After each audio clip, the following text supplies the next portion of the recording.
Blood dripped onto the cracked tile floor, pooling between Amara's trembling fingers as the broken cup shattered her last thread of hope. For 3 years she'd been invisible, a ghost grinding herself into dust to pay debts that weren't hers.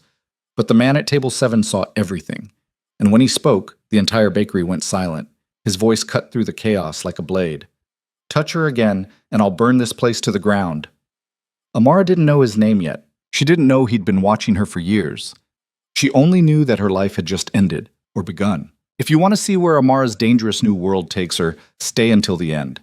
Hit that like button and drop a comment with your city so I can see how far this story travels. The rain hadn't stopped in 3 days. It hammered against the grimy windows of Chen's bakery like fists demanding entry, turning the narrow streets outside into rivers of trash and regret. Inside, the air hung thick with the smell of burnt sugar and desperation. The overhead lights flickered every few minutes, casting shadows that made the peeling wallpaper look like diseased skin. Amara Vance moved through it all like a machine running on fumes. Her hands were raw from scrubbing pans. Her back screamed from 14-hour shifts that blurred into one endless loop of kneading, cleaning, serving, surviving. She was 18 years old and felt 40. The apron she wore, stained with flour and coffee and something darker she tried not to think about, hung loose on her frame. She'd lost weight again. Not on purpose. She just forgot to eat sometimes. The breakfast rush had finally died down. A Tuesday morning in late October, and the bakery was half empty. A few regulars hunched over their tables, nursing watered-down coffee and yesterday's pastries. The television mounted in the corner droned the news. Something about a shipping warehouse fire on the east side, possible gang activity, authorities investigating. Nobody was listening. Amara's left hand throbbed. She'd burned it on the oven rack an hour ago, but she hadn't stopped moving long enough to run it under cold water. There was always something else that needed doing. Always another demand from her Aunt Lydia, who sat behind the register with her arms folded and her mouth set in a permanent line of disapproval. "Table 7 needs a refill," Lydia called out, not looking up from her phone. Amara grabbed the coffee pot and moved toward the back corner table. She kept her eyes down. It was safer that way. "Don't make eye contact. Don't invite conversation. Don't give anyone a reason to notice you." Table 7 had been occupied since 7 that morning. A single man, mid-30s maybe, wearing a black coat that probably cost more than everything Amara owned. He hadn't ordered food, just black coffee, which he'd barely touched. He sat with his back to the wall, facing the door, watching. She'd caught him staring at her twice already. Amara approached the table, coffee pot extended. "Refill, sir?" "No." His voice was low, controlled, an accent she couldn't quite place, something that softened the edges of his English without making it unclear. She started to turn away. "Wait." She froze. Her heartbeat picked up speed for reasons she couldn't name. Slowly she turned back. He was looking directly at her now. Not the creepy once-over she'd gotten used to from customers who thought tipping an extra $1 earned them the right to her attention. This was different, sharper, like he was reading a book written on her skin. "Your hand," he said. "You're hurt." Amara glanced down. The burn on her left palm had started blistering. She pulled her sleeve down over it instinctively. "I'm fine." "You're not." Something in his tone made her look up. His eyes were dark, nearly black in the dim light. His face was angular, controlled, handsome in a way that felt dangerous, like a knife polished to a shine. "Really, it's nothing," she said quietly. "I should—" A crash from the kitchen cut her off. "Amara!" Lydia's voice cracked through the air like a whip. "Get back here, now!" The man's jaw tightened almost imperceptibly. Amara turned and hurried toward the kitchen, coffee pot still in hand. She pushed through the swinging door and found Lydia standing over a broken tray, pastries scattered across the floor like casualties. "Clean this up," Lydia snapped. "And when you're done, I need you to run to the storage unit. We're out of flour." "Aunt Lydia, did I ask for excuses?" Amara's throat tightened. She set down the coffee pot and grabbed the broom from the corner. Her burned hand screamed when she gripped the handle, but she didn't let it show on her face. She'd learned that lesson years ago. Lydia left without another word. Amara swept up the ruined pastries, dumped them in the trash, and mopped the floor. Then she grabbed her jacket, thin, patched at the elbows, and headed for the back door. The storage unit was 6 blocks away, in the rain, without an umbrella. She didn't complain. Complaining changed nothing. The rain soaked through her jacket before she made it half a block. By the time she reached the storage unit, her teeth were chattering and her shoes squelched with every step. She fumbled with the padlock, fingers numb and clumsy, finally got it open, and hauled out two 20-pound bags of flour. Carrying them back to the bakery felt like dragging stones uphill. Her arms shook. Her vision blurred at the edges. She hadn't eaten since yesterday afternoon, a stale roll she'd found in the discard bin. But she kept moving, one foot in front of the other. That was all she had to do, just keep moving. By the time she stumbled back through the bakery's rear entrance, her body was on autopilot. She dropped the flour bags by the pantry, peeled off her soaked jacket, and returned to the front. The lunch crowd was starting to trickle in. Lydia pointed at tables that needed clearing, and Amara went to work. She was carrying a tray of dirty dishes toward the kitchen when it happened. A man in a business suit stood up too quickly, bumped into her shoulder. The tray tilted. Amara tried to catch it, overcorrected, and the whole thing went crashing to the floor. Ceramics shattered. Coffee splattered across the tile. A porcelain cup exploded into a dozen jagged pieces, and one of those pieces sliced clean across Amara's right palm. She gasped, more from shock than pain. Blood welled up immediately, bright red against her pale skin. It dripped onto the broken shards at her feet. "You stupid girl!" Lydia's voice exploded across the bakery. She came storming over, face flushed with rage. "Do you have any idea how much those dishes cost? That's coming out of your pay. All of it." Amara stood frozen, staring at her bleeding hand. "I'm sorry," she whispered. "I didn't—" "Sorry doesn't fix anything." Lydia grabbed her arm, fingers digging in hard enough to bruise. "You think you can just destroy my property and walk away? You owe me, Amara. You owe me for everything. Food, shelter, the roof over your worthless head. And now this?" The bakery had gone silent. Every customer was watching. Amara's face burned with humiliation. Blood dripped steadily onto the floor. She wanted to disappear, to melt into the tiles and never be seen again. "Let her go." The voice came from table 7. Lydia's head snapped around. "Excuse me?" The man in the black coat stood slowly.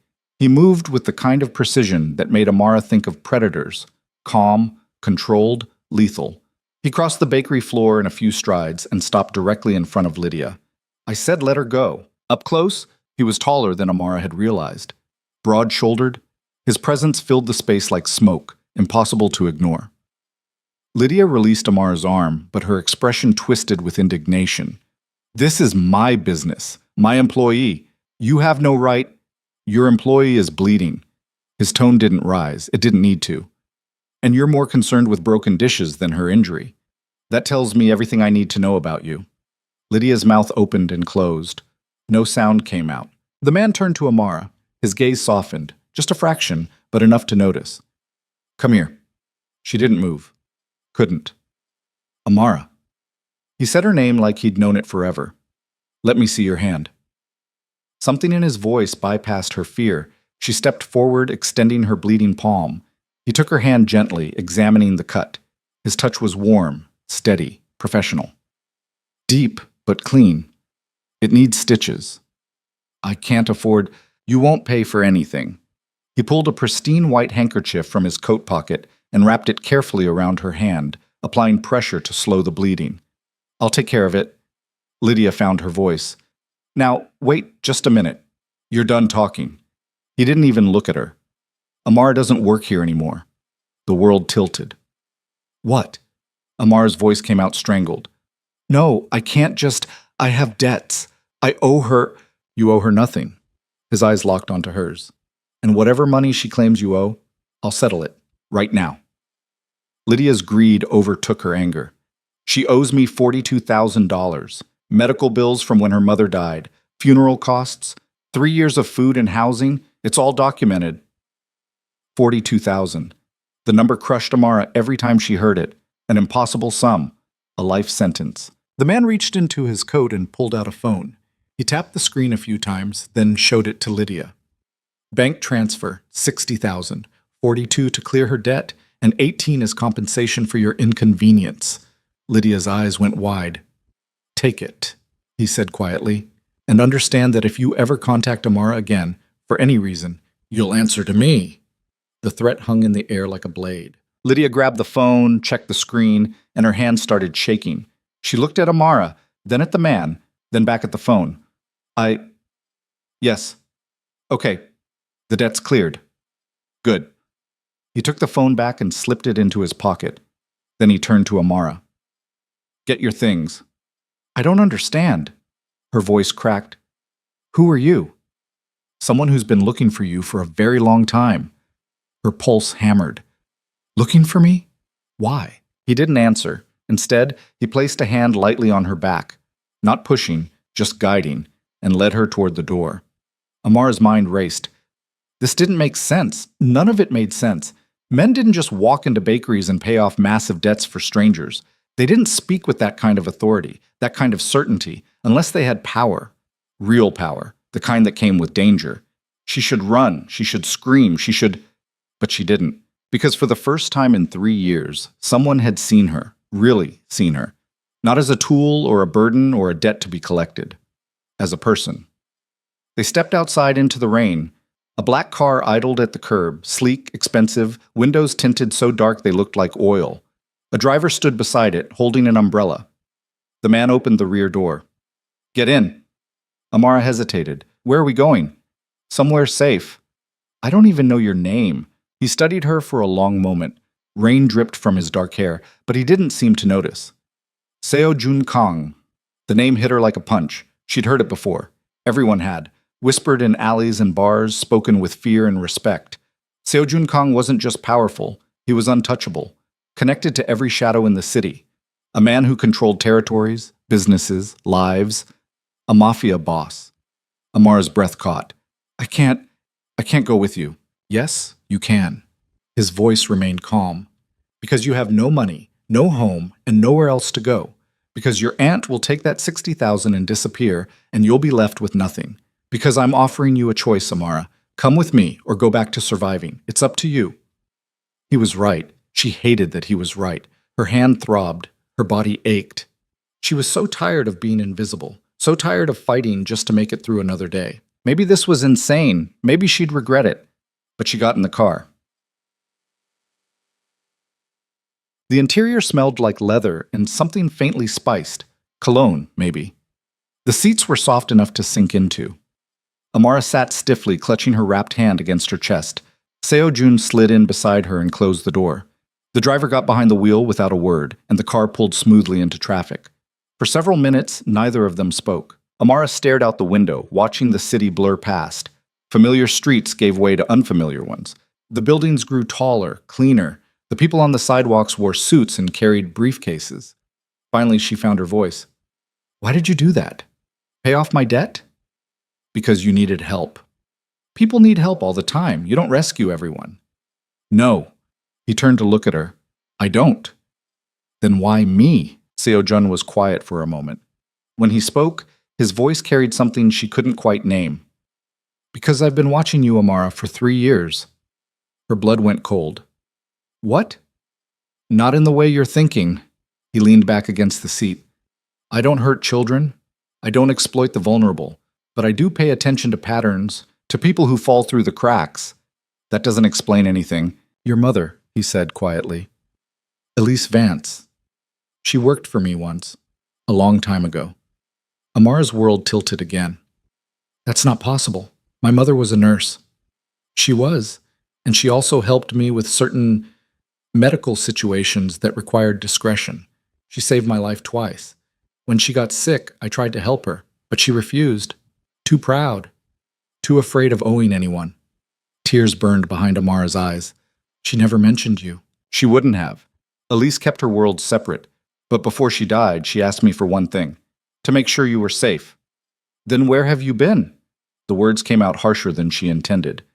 I've been paying off her medical bills for 3 years, working myself to death for my aunt. If you cared so much, why didn't you help sooner? Seo Jun's jaw tightened. Because I didn't know where you were.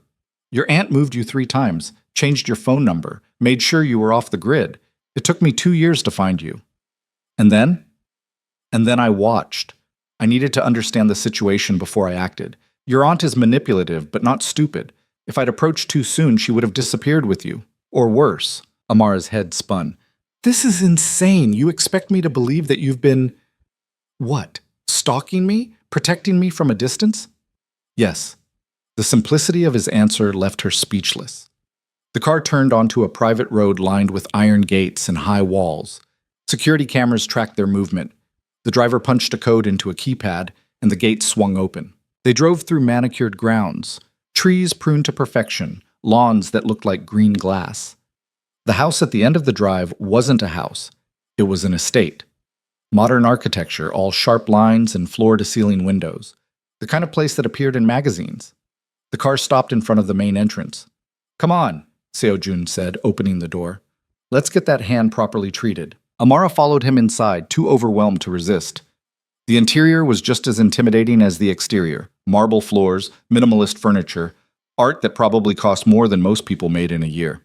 A woman in her 50s appeared from a side hallway. She had kind eyes and graying hair pulled back in a neat bun.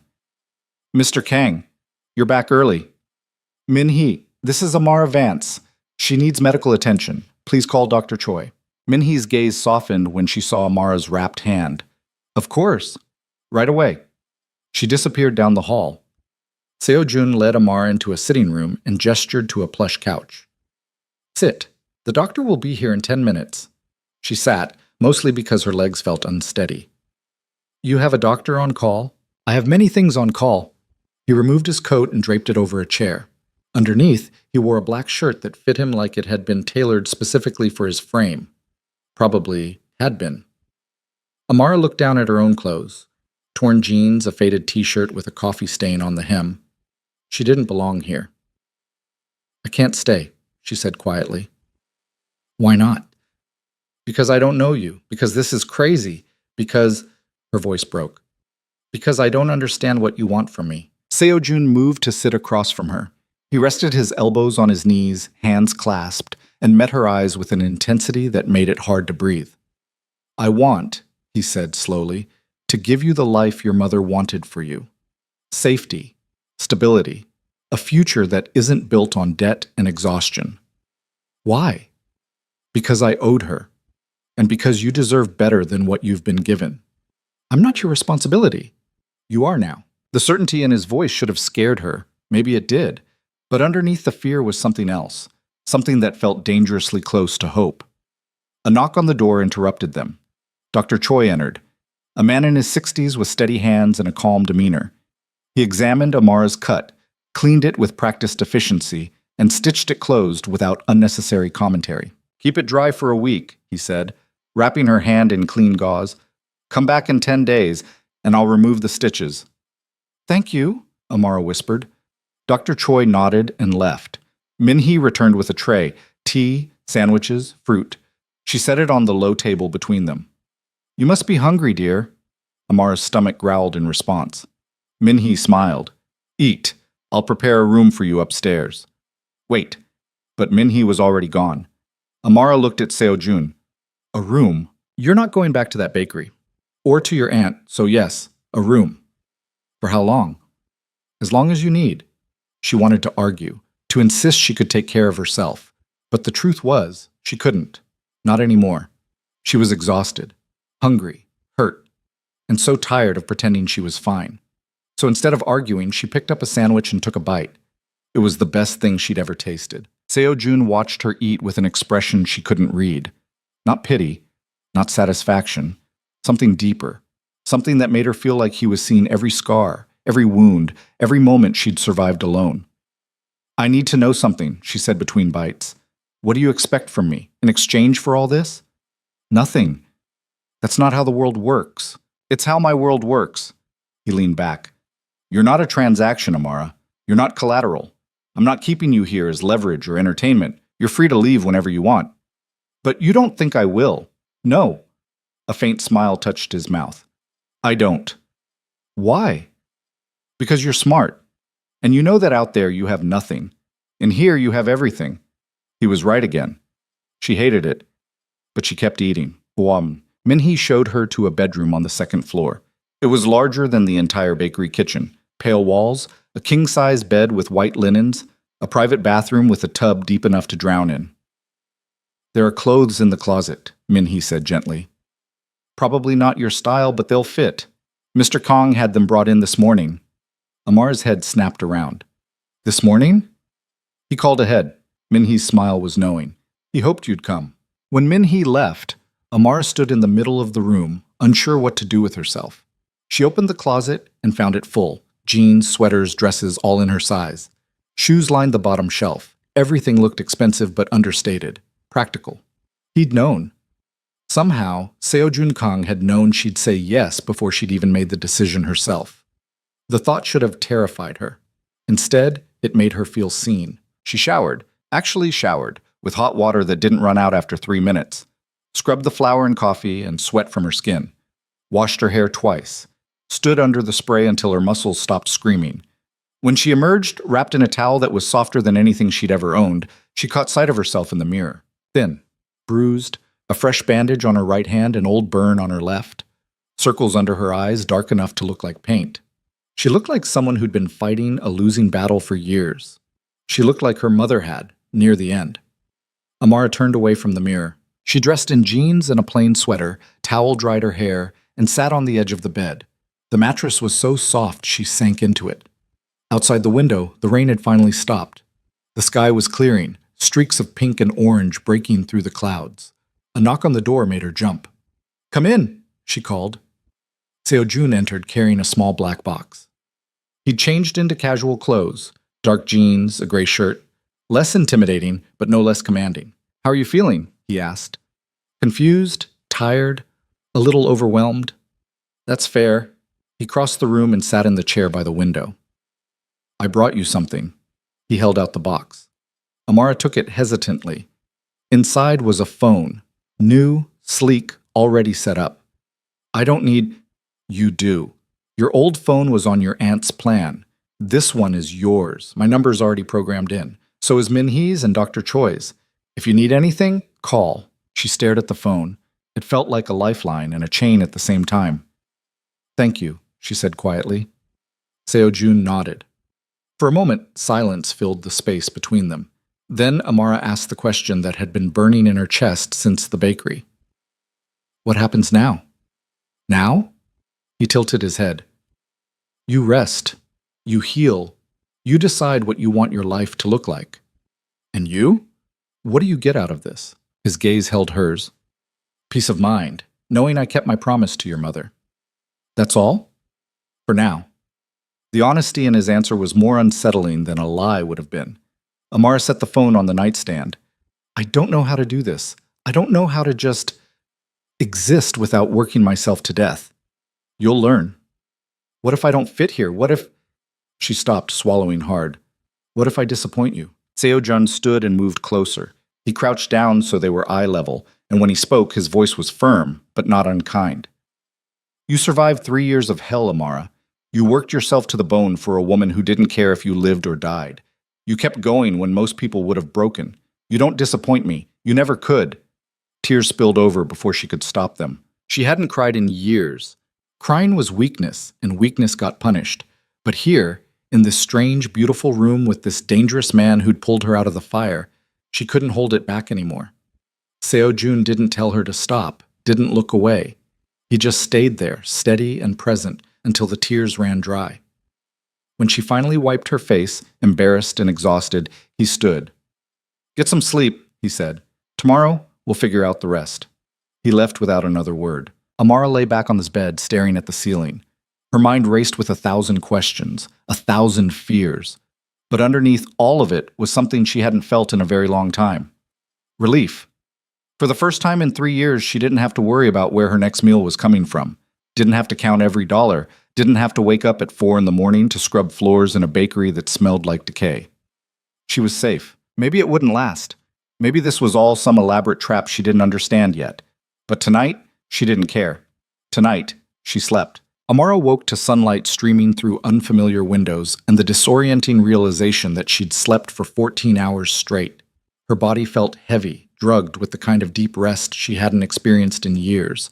For a moment, she forgot where she was. Then memory crashed back. The bakery, the blood, Seo Kang, and his impossible offer. She sat up slowly, testing her injured hand. It throbbed, but didn't scream. The room looked different in daylight, less intimidating, more surreal, like a hotel suite she'd accidentally wandered into. A soft knock interrupted her thoughts. "Come in," she called, her voice rough from sleep. Minhee entered carrying a tray. The smell of fresh coffee and warm bread made Amara's stomach clench with hunger. "Good morning. I thought you might be hungry." "You didn't have to." "I wanted to." Minhee set the tray on the small table by the window. "Mr. Kang asked me to let you sleep as long as you needed. He's in meetings this morning, but he'll be back this afternoon." Amara moved to the table, still wearing yesterday's borrowed clothes. The tray held more food than she'd normally eat in 2 days. Eggs, toast, fruit, pastries that actually looked edible. She picked up the coffee cup and took a sip. It was perfect. Not the watered-down sludge from the bakery, but rich and strong and exactly the right temperature. "Thank you," she said quietly. Minhee smiled. "Take your time. When you're ready, I'll show you around the house. Mr. Kang thought you might feel more comfortable if you understood the space." After Minhee left, Amara ate slowly, trying to process everything. Yesterday felt like a fever dream. Today felt like someone else's life. She didn't know how to reconcile the two. When she finished eating, she showered again, still marveling at the endless hot water, and dressed in clean jeans and a soft gray sweater from the closet. Everything fit perfectly. That detail bothered her more than it should have. It meant Seo-jun had been planning this, watching her closely enough to know her exact size. She found Minhee downstairs in a massive kitchen that looked like something from a cooking show. All stainless steel and marble countertops with appliances Amara couldn't even name. "Ready for the tour?" Minhee asked cheerfully. "I guess so." The estate was overwhelming. Minhee walked her through room after room, a formal dining area that could seat 20, a library with floor-to-ceiling bookshelves, a home gym, an actual movie theater. The wealth on display was staggering, but it didn't feel ostentatious. Everything was functional, clean-lined, purposeful. "Mr. Kang doesn't like clutter," Minhee explained as they walked through a sitting room with minimalist furniture. "He says chaos on the outside creates chaos on the inside." "How long have you worked for him?" Amara asked. 8 years. He's a good man, despite what people say." "And what do people say?" Minhee's expression turned careful. "That he's dangerous. That he controls half the city's underground operations. That crossing him means disappearing." She paused. "All of that is true, but it's not the whole truth." Amar stopped walking. "What's the rest?" "He's loyal. He protects the people who matter to him, and he keeps his promises no matter what they cost." Minhee met her eyes. "Your mother mattered to him, which means you matter to him. That's not a small thing in his world." Before Amara could respond, the sound of the front door opening echoed through the house. Male voices drifted down the hall. Seo-jun's low and controlled, another man's lighter, almost amused. They rounded the corner to find Seo-jun in the entrance hall with another man about his age. This one was leaner, with sharp features and an easy smile that didn't quite reach his eyes. He wore an expensive suit like it was a second skin. "Amara," Seo-jun said, his tone shifting to something warmer. "This is Elijah Park. He handles my legal operations." Elijah's smile widened. "Legal-adjacent operations. Let's be accurate." He extended his hand. "Nice to finally meet you. June's been talking about you for weeks." Amara shook his hand cautiously. "He has?" "Oh, constantly. Elijah, I need background checks on everyone within 3 blocks of the bakery. Elijah, find out if the aunt has any outstanding warrants. Elijah, I need property records for—" "That's enough," Seo-jun cut in, but there was no real heat in his voice. Elijah laughed. "I'm just saying the man's been obsessed, in a totally normal, not at all creepy way." "You're not helping," Seo-jun said flatly. "I never do." Elijah turned back to Amara. "Seriously though, welcome. If you need anything, legal documents, paperwork, someone to explain what the hell you've gotten yourself into, I'm your guy." Minhee cleared her throat. "I'll leave you to it. Amara, if you need me, I'll be in the kitchen." She disappeared, leaving Amara alone with the 2 men. Seo-jun's gaze settled on her. "How are you feeling?" "Confused, mostly." "Fair." He gestured toward the sitting room they'd just toured. "Can we talk?" It wasn't really a question, but his tone made it sound like one. Amara nodded and followed him into the room. Elijah trailed behind, dropping onto one of the pristine white couches like he owned the place. Seo-jun remained standing. "There are some things you need to understand about your situation, about what happened yesterday." Amara's stomach tightened. "Okay." "Your aunt didn't just exploit you. She lied to you." He pulled out his phone, tapped the screen a few times, then handed it to her. "Those medical bills she claimed you owed? Most of them were already covered by your mother's insurance. The funeral costs, inflated by about 300%, the housing and food expenses, completely fabricated. Amara stared at the documents on the screen, insurance statements, itemized bills, bank records. Her hands started shaking. But she said, she lied, Seo-jun repeated quietly. You probably owed her $10,000 at most, and even that's generous. The room tilted. Amara sat down hard on the nearest chair. 3 years. 3 years of killing herself for a debt that barely existed. 3 years of believing she was a burden, a liability, someone who had to earn the right to survive. I'm going to be sick, she whispered. Elijah was on his feet instantly, grabbing a trash can from the corner. He set it beside her chair and stepped back. Breathe, just breathe. She didn't throw up, but it was close. The nausea rolled through her in waves. When it finally passed, she looked up at Seo-jun. Why would she do that? Control, he said simply. And free labor. You were easier to manage if you believed you owed her everything. I should have known. I should have. You were 15 when your mother died, Seo-jun interrupted. Grieving, isolated, and being manipulated by the one person who was supposed to protect you. You didn't do anything wrong, Amara. Tears burned behind her eyes again. She blinked them back furiously. What else haven't you told me? Seo-jun exchanged a glance with Elijah. Something passed between them, a silent conversation Amara couldn't read. There's more, Seo-jun admitted, but I need you to stay calm. Just say it. He moved to sit across from her, elbows resting on his knees. I've been monitoring your aunt's activities since I found you. 3 months ago, she started meeting with a man named Victor Chen. The name meant nothing to Amara. Who's that? A loan shark, low-level criminal. He specializes in debt trafficking, buying people's obligations and then collecting through alternative means. Amara's blood went cold. What kind of means? Forced labor, sometimes worse. Seo-jun's jaw tightened. Your aunt was planning to sell your debt to him for $20,000. The room went silent. What? The word came out barely above a whisper. She was going to transfer your obligation to Victor, which would have meant you'd be working for him instead of her, in one of his establishments.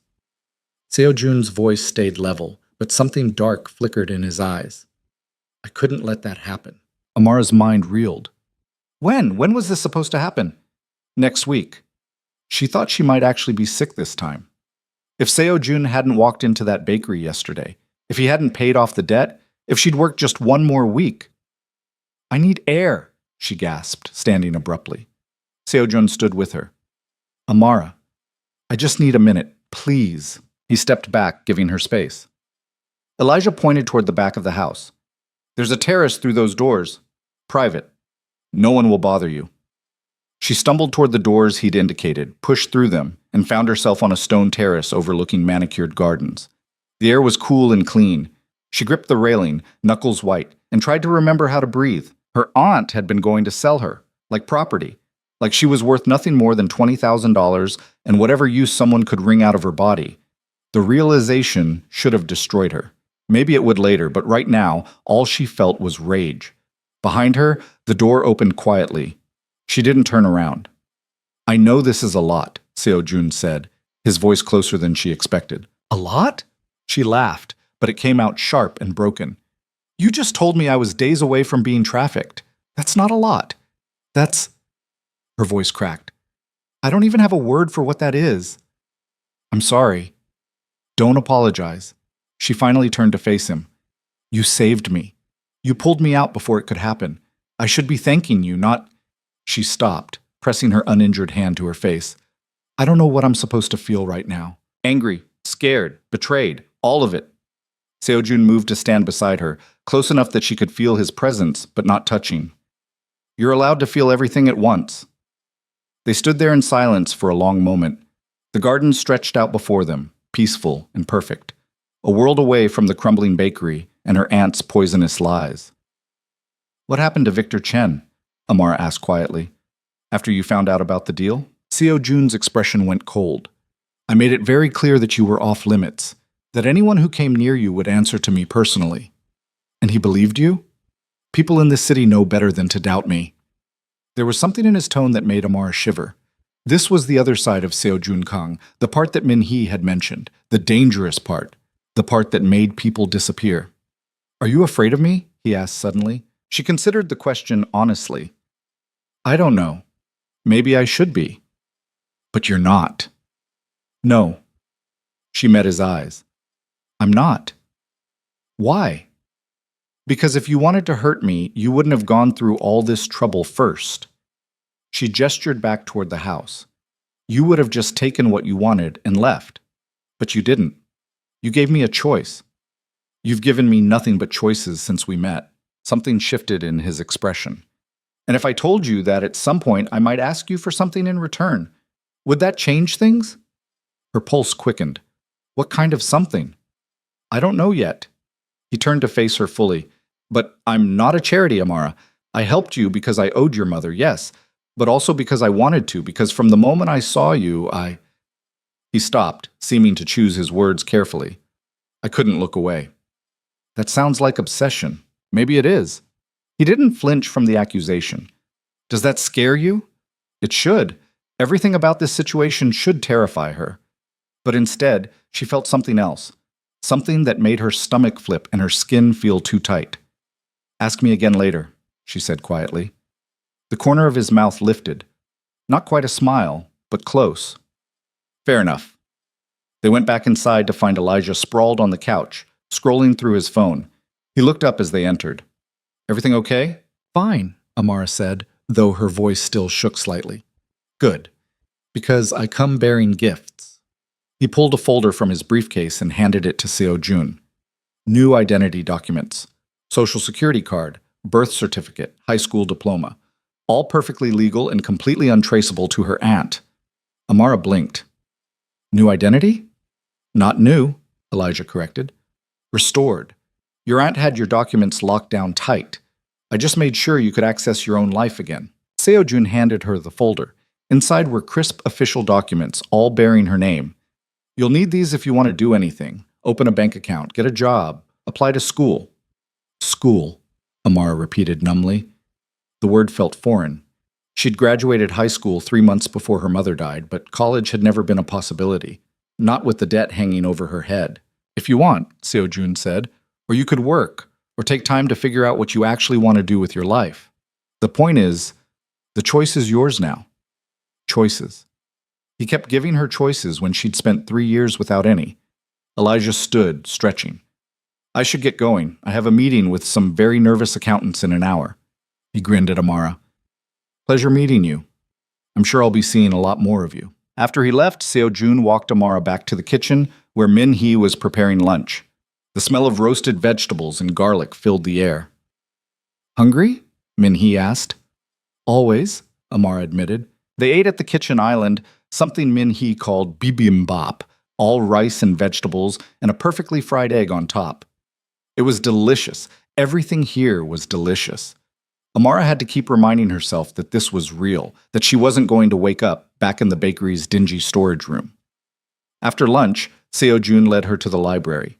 It was the kind of room she'd only seen in movies, wall-to-wall books, rolling ladders, leather chairs positioned near massive windows. I need to make some calls, he said. You can stay here or anywhere else in the house. You're not a prisoner, Amara. Go wherever you want.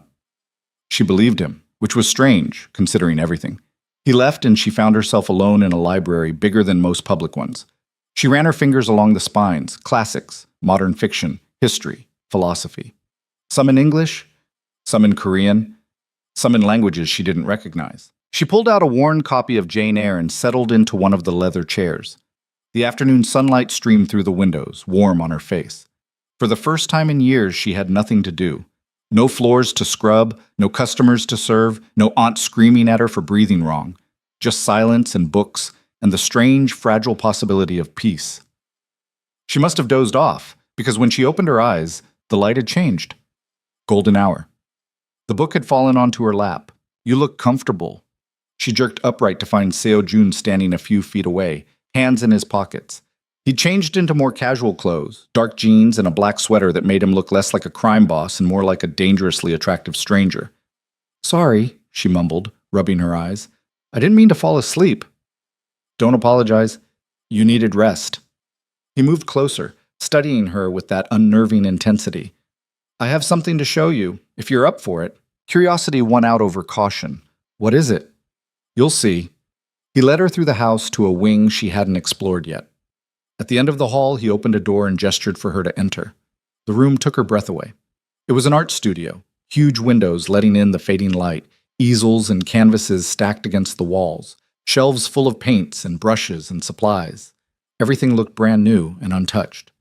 I don't understand, Amara said slowly. Seo Jun moved to stand beside her. Your mother told me you used to paint, before she got sick. She said you were talented. Amara's throat tightened. I haven't painted in 4 years. I know, but I thought maybe you'd want to start again. She walked deeper into the room, trailing her fingers over a blank canvas. Her mother had scraped together money for art supplies when Amara was younger, cheap watercolors and student-grade paper. But it had been enough. Painting had been her escape, her language when words failed. Then her mother got sick, and there was no time for escape. No money for supplies, no space for anything except survival. Why would you do this? She asked, her voice barely above a whisper. Because you shouldn't have to give up the things that make you who you are just to survive. She turned to look at him. You barely know me. I know enough. He moved closer, and she could see the honesty in his eyes. I know you're stronger than you think. I know you've been carrying weight that would break most people. I know you deserve the chance to figure out who you are when you're not just trying to stay alive. Something in his words cracked open a part of her she'd kept locked away for years, the part that still dreamed, that still hoped. Thank you, she whispered. He nodded and turned to leave, giving her space. Seo Jun? He stopped at the door. What do you get out of this? Really? He was quiet for a long moment. When he spoke, his voice carried something raw. Peace. Knowing I kept my promise to your mother, and maybe... He paused. Maybe the chance to know you, if you'll let me. Before she could respond, his phone buzzed. He pulled it out, glanced at the screen, and his expression hardened. I have to take this. I'll be in my office if you need anything. He left quickly, all business again. Amara stood alone in the studio, surrounded by possibility. She picked up a brush, tested its weight in her hand. It felt foreign and familiar at once. She didn't paint that evening. But she stayed in the room until the sun set, reacquainting herself with tools she'd thought she'd never touch again. That night at dinner, Seo Jun was distracted. He answered her questions politely but briefly, his attention clearly elsewhere. Min-hee noticed too, shooting him concerned looks that he ignored. After they ate, he excused himself. I have some business to handle. I'll probably be late. Don't wait up. Is everything okay? Amara asked. His smile didn't reach his eyes. It will be. He left through the front door, and minutes later she heard the car pull away. Min-hee started clearing the dishes. He does this sometimes. The work he does. It's not 9 to 5. What exactly does he do? Min-hee gave her a knowing look. Whatever needs doing, and he's very good at it. Amara helped with the dishes despite Min-hee's protests. It felt wrong to sit idle while someone else worked. When they finished, Min-hee squeezed her shoulder gently. He'll keep you safe, she said quietly. Whatever else happens, know that. After Min-hee retired to her own quarters, Amara wandered the house restlessly. Too much had happened in the past 48 hours. Her mind couldn't settle. She ended up back in the library, curled in the same chair, trying to read. But her thoughts kept drifting to Seo Jun, to the way he looked at her, to the studio he'd built for a girl he claimed to barely know, to the darkness in his voice when he'd talked about protecting her. She must have fallen asleep again because she woke to the sound of the front door closing. Heavy footsteps in the hallway. She checked her phone, 2:30 in the morning. Curiosity pulled her out of the chair. She moved quietly toward the entrance hall. Seo Jun stood near the door, his back to her. Even from behind, something was wrong. His posture was too rigid, his movements too careful. Are you okay? She asked. He turned sharply, and her breath caught. Blood. On his shirt, his hands, a smear across his jaw. You should be asleep, he said, his voice rough. You're hurt. I'm fine. She moved closer despite the warning in his tone. You're covered in blood. It's not mine. The words should have sent her running. Instead, they anchored her in place. She knew what he was, what he did. But seeing the evidence made it real in a way nothing else had. What happened? She asked quietly. Nothing you need to worry about. Seojun, Victor Chen made a mistake, he said flatly. He thought he could still collect on a debt that no longer existed. He sent men to watch this house, to watch you. Ice flooded her veins. What did you do? What I had to. His eyes met hers, and there was no apology in them. I made sure they understood that coming near you again would be the last thing they ever did. She should be horrified, should be backing away from the violence radiating off him like heat, but all she felt was relief. They won't come back? She asked. No. And Victor? Won't be a problem anymore. She understood what he wasn't saying. Victor Chen was either dead or too terrified to ever speak Amara's name again, and Seo Jun had made that happen with his own hands. You should be scared of me right now, he said, watching her carefully. I know. But you're not. No. She stepped closer until they were only a few feet apart. You did that for me. To protect me. How am I supposed to be scared of that? Something flickered in his expression, surprise maybe, or something deeper. Most people would run. I'm not most people. No. His voice dropped lower. You're not. The air between them felt charged, electric, dangerous in a completely different way. You should clean up, Amara said finally, breaking the moment. Get some rest. And you should go back to bed. Forget you saw this. I don't think I can forget anything about you. The words came out before she could stop them. Raw, honest. Seo Jun's jaw tightened. For a moment she thought he might say something, do something, but instead he stepped back. Good night, Amara. Good night. She watched him disappear down the hall toward his private quarters. Then she stood alone in the entrance hall, heart racing, trying to understand what was happening to her. She should be terrified, should be planning her escape, should be questioning every choice that led her to this moment. But instead, she felt safer than she had in years. And that was the most dangerous thing of all. She didn't sleep after that. Amara lay in bed staring at the ceiling, replaying the image of Seo Jun covered in blood. Someone else's blood. And the complete absence of fear she'd felt standing in front of him. Normal people would have run. Normal people would have called the police, grabbed their things, gotten as far away as possible from a man who solved problems with violence. But she wasn't normal. Not anymore. Maybe she never had been. Morning came slowly. When sunlight finally crept through the windows, Amara gave up on sleep and headed downstairs. The house was quiet. She found Min-hee in the kitchen, already preparing breakfast. You're up early, Min-hee said, glancing at her. Then her expression shifted to concern. You didn't sleep well. Is it that obvious? You have your mother's eyes. They show everything. Min-hee poured coffee into a mug and handed it to her. Sit, eat. Whatever's bothering you will still be there after breakfast, but at least you'll have the strength to face it. Amara sat at the island, wrapping her hands around the warm mug. Is he here? Seo Jun? Left an hour ago. He had meetings. Min-hee set a plate of food in front of her. Rice, grilled fish, vegetables. He'll be back this afternoon. Does he always leave this early? When there's work to do, yes. Min-hee studied her carefully. You saw him last night, when he came home. It wasn't a question. Yes, Amara admitted, and you're still here. Where else would I go? Min-hee's expression softened. You're braver than you think, child. Or maybe just smart enough to know the difference between danger and protection. Amara picked at her food. He killed someone, didn't he? Or hurt them badly enough that it doesn't matter? Probably. But ask yourself this. Would you rather he'd done nothing? Let those men keep watching you, waiting for their chance? The thought made her stomach turn. No. Then you have your answer. Min-hee poured herself coffee and sat across from Amara. I know what Mr. Kang is, what he does. I'm not blind to it, but I also know he's never hurt anyone who didn't deserve it, and he's never broken a promise. That's more than I can say for most men. They ate in comfortable silence.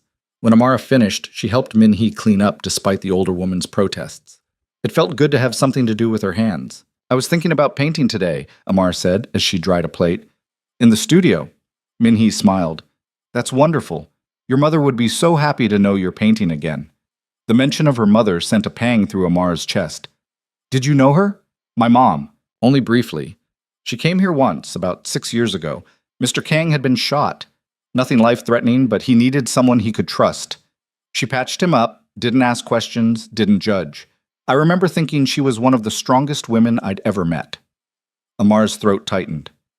She never told me she knew him. She was protecting you from this world, from the complications that come with knowing someone like Mr. Kang. Minhee touched Amara's shoulder gently, but she also made him promise to watch over you if anything happened to her. That's not something you ask of a stranger. She trusted him with her life and with yours. After helping in the kitchen, Amara retreated to the art studio. Sunlight poured through the massive windows, illuminating dust motes floating in the air. She stood in the center of the room, surrounded by blank canvases and untouched supplies, and felt paralyzed by possibility. She hadn't painted in 4 years. What if she'd forgotten how? What if her hands didn't remember the movements, the pressure, the way to translate what she saw in her mind onto canvas? Start small, she told herself. Just start. She selected a medium-sized canvas and set it on an easel. Chose brushes and acrylics, colors she'd always loved. Deep blues and grays, touches of gold. Then she stood there with a palette in one hand and a brush in the other, waiting for something to come. Nothing did. Her mind was too full, too chaotic. Images kept flashing. The bakery, her aunt's cruel face, Seo-jun standing in the entrance hall covered in blood. The studio he'd built for her, the way he'd looked at her like she mattered. She closed her eyes and took a breath. Then another. Slowly, something began to take shape in her thoughts. Not a complete image, but a feeling. The suffocation of the bakery. The moment Seo-jun had appeared. The shift from darkness to light, from drowning to breathing. Her hand moved. The first brushstroke felt clumsy, uncertain, but the second came easier. Then the third. Colors began to blend on the canvas, dark and heavy at the bottom, gradually lightening toward the top. She worked without thinking, letting muscle memory take over. She didn't know how long she'd been painting when the door opened behind her. "Don't stop on my account." Seo-jun's voice was quiet, careful not to startle her. Amara turned, brush still in hand. He stood in the doorway wearing a dark suit, looking every inch the powerful businessman. But his eyes tracked to the canvas behind her, and something shifted in his expression. "It's not finished," she said quickly. "It's barely even started. I don't know what I'm doing yet." "It doesn't matter." He moved into the room, stopping a respectful distance away. "The point is that you're doing it." She looked back at the canvas. The painting was abstract, chaotic. But there was something there, something true. "I thought you had meetings all day," she said. "I did. They're done." He loosened his tie slightly. "I wanted to check on you." "I'm fine." "Are you?" His gaze was penetrating. "After last night?" She set down her brush and palette, wiping her hands on a rag. "I should be traumatized, or scared, or packing my things to leave." "But you're not." "No." She met his eyes. "Does that make me crazy?" "It makes you a survivor." He moved closer, studying her face. "Most people don't understand the difference between violence and protection. They see blood and think monster. But you've lived long enough in the dark to know that sometimes monsters are the only things standing between you and worse monsters." "Is that what you are? A monster?" "Yes." No hesitation. "But I'm your monster, if you'll have me." The words hung in the air between them, heavy with implication. "What does that mean?" Amar asked quietly. "Having you?" Seo-jun was silent for a long moment. When he spoke, his voice was careful, measured. "It means I want you in my life, permanently. Not as a debt repaid or a promise kept, as something more." Her heart hammered against her ribs. "I've been here less than a week. You don't even know me." "I know enough. I know you're stronger than anyone who's ever tried to break you. I know you don't run when things get hard. I know you see people for what they are, not what they pretend to be." He took another step closer. "And I know that from the moment I saw you 3 years ago, I haven't been able to think about anyone else." "That's not normal." "No, it's not." His honesty was almost brutal. "But nothing about my life is normal. And I think nothing about yours is either." Amara's hand shook slightly. "What are you asking me?" "To stay. To let me take care of you. To give me the chance to prove that I can be more than just the man who saved you." He paused. "And eventually, when you're ready, to marry me." The last 3 words hit her like a physical blow. "What?" "I want you as my wife, Amara. Not someday. Not in some distant future. Soon." She took a step back, needing space. "You can't be serious." "I'm completely serious. We barely know each other." "I know you better than you think." And you know me better than most people ever will. You've seen the worst of what I am, and you're still here. Because I had nowhere else to go. That's not true anymore. His voice stayed level. I gave you money, documents, freedom. You could leave right now, and I wouldn't stop you. But you're still here. Why? She opened her mouth to argue, then closed it. Because he was right. She could leave. She had the means now. But the thought of walking away from this house, from him, felt wrong in a way she couldn't explain. I don't love you, she said finally. I know. Something flickered in his eyes, pain maybe, but also understanding. I'm not asking you to. Not yet. I'm asking you to give me the chance to earn it. By marrying you? That's insane. Maybe, but it's also practical. He moved to sit in one of the chairs by the window, giving her space. In my world, perception is everything. If you're my wife, you're untouchable. No one would dare come near you. You'd have protection, resources, freedom to do whatever you want with your life. And what would you get? You. Simple. Direct. I'd get to wake up every day knowing you're safe, knowing you're mine. That's all I want. Amara's mind spun. This was crazy. Everything about this was crazy. She'd known this man for less than a week, and he was proposing marriage like it was a business transaction. But wasn't that exactly what her life had been? A transaction? 3 years of her labor for a fabricated debt? At least Seo Jun was honest about what he wanted. I need time, she said. I need to think. Take all the time you need. He stood, adjusting his suit jacket. I'm not going anywhere. And neither is the offer. He started to leave, then paused at the door. For what it's worth, I meant what I said. You're not a transaction to me. You're not collateral or a trophy. You're the first person in 10 years who's made me feel like I might be capable of something other than violence and control. Then he was gone, leaving Amara alone with her half-finished painting and a proposal that should have terrified her but instead felt like the first real choice she'd been given in years. The next few days passed in a strange, suspended reality. Seo Jun gave her space, didn't push, didn't bring up the marriage proposal again, but his presence was constant. He joined her for meals, asked about her painting, treated her like someone who mattered rather than someone he owned. It was disorienting. Elijah visited twice more, bringing legal documents that officially separated Amara from any remaining ties to her aunt. He was charming and funny, making her laugh with stories about Seo Jun's early days building his empire. He was terrifying even then, Elijah said over coffee one afternoon. But fair. That's the thing people don't understand. Jun doesn't hurt people for fun. He hurts them when they break the rules. And he's very clear about what the rules are. What are the rules? Amara asked. Don't lie to him. Don't betray him. Don't hurt the people he protects. Elijah grinned. Pretty simple, really. And if someone breaks them, then they learn very quickly why everyone in this city is afraid of him. Minhee filled the quiet spaces with stories about Seo Jun, carefully selected anecdotes that painted him as more than just a crime boss. The time he'd paid for a struggling family's medical bills, the way he protected the people who worked for him, his strange loyalty to a stray cat that lived in the garden. Amara knew what they were doing. They were showing her the human underneath the monster, and it was working. She spent hours in the studio, painting out the chaos in her head. The canvases piled up, abstract pieces full of dark and light, violence and beauty, fear and safety all tangled together. Seo Jun would sometimes watch from the doorway, never interrupting, just observing. It should have made her uncomfortable, but instead it felt grounding, like he was anchoring her to something solid. On the 5th night, Amara couldn't sleep again. She wandered down to the kitchen around midnight and found Seo Jun already there, sitting at the island with a glass of whiskey and a stack of papers. He looked up when she entered. Can't sleep? Too much in my head. She moved to the refrigerator looking for water. You? Work. He set down his pen. There's always work. She poured herself water and sat across from him. For a moment, they just looked at each other. Can I ask you something? Amara said. Anything. Why me? Really, not the promise to my mother, not the debt. Why do you want me? Seo Jun took a slow sip of his whiskey. You want the truth? Always. Because when I watched you these past 3 years, I saw myself.